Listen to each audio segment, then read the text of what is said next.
বাংলাদেশে আওয়ামী লীগ কোনো রাজনৈতিক দল ছিল না বলে মন্তব্য করেছেন বিএনপি স্থায়ী কমিটির সদস্য সালাউদ্দিন আহমেদ।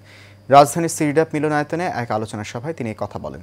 তিনি আরও বলেন, জাতীয় নিরাপত্তার জন্য সবচেয়ে বড় হুমকি বাংলাদেশ আওয়ামী লীগ। সোহাগ মিয়ার ক্যামেরায় ওয়ালিদ সিদ্দিকের রিপোর্টে দেখুন বিস্তারিত। রাজধানীর সিরডাপ মিলনায়তনে বাংলাদেশের প্রেক্ষাপটে আদিবাসী, ক্ষুদ্র নৃগোষ্ঠী প্রসঙ্গ ও জাতীয় নিরাপত্তার ভাবনা শীর্ষক গোলটেবিল বৈঠক অনুষ্ঠিত হয়।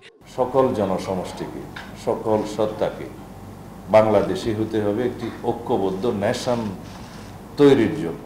প্রধান অতিথি হিসেবে উপস্থিত ছিলেন বিএনপির স্থায়ী কমিটির সদস্য সালাউদ্দিন আহমেদ। এ সময় তিনি বলেন, চেতনা বিক্রির রাজনীতি বন্ধ করতে হবে। স্বাধীনতার পক্ষ বিপক্ষ বলে আমাদের মধ্যে বিভক্তি সৃষ্টি করা হয়েছে। স্বাধীনতার 50 বছর পরেও আমরা দেখেছি বাংলাদেশে মুক্তিযুদ্ধের চেতনা বলে যে বাণিজ্য হয়েছে, রাজনীতিকরণ হয়েছে, রাজনৈতিকভাবে বাণিজ্য হয়েছে চেতনা, এবং সে চেতনা বিক্রি করতে করতে বাংলাদেশে এত বেশি বিভক্তি সৃষ্টি করা হয়েছে। সেই জায়গা থেকে আমাদেরকে বেরিয়ে আসতে হবে। আওয়ামী লীগের গোড়া অন্য দেশে বলেও মন্তব্য করেন তিনি। সেই ফ্যাসিস্ট শক্তি বাংলাদেশের জন্য ন্যাশনাল সিকিউরিটি থ্রেট। তারা বাংলাদেশের কোনো রাজনৈতিক দল ছিল না, তারা বাংলাদেশে কোনোদিন বাংলাদেশিদের জন্য রাজনীতি করেনি।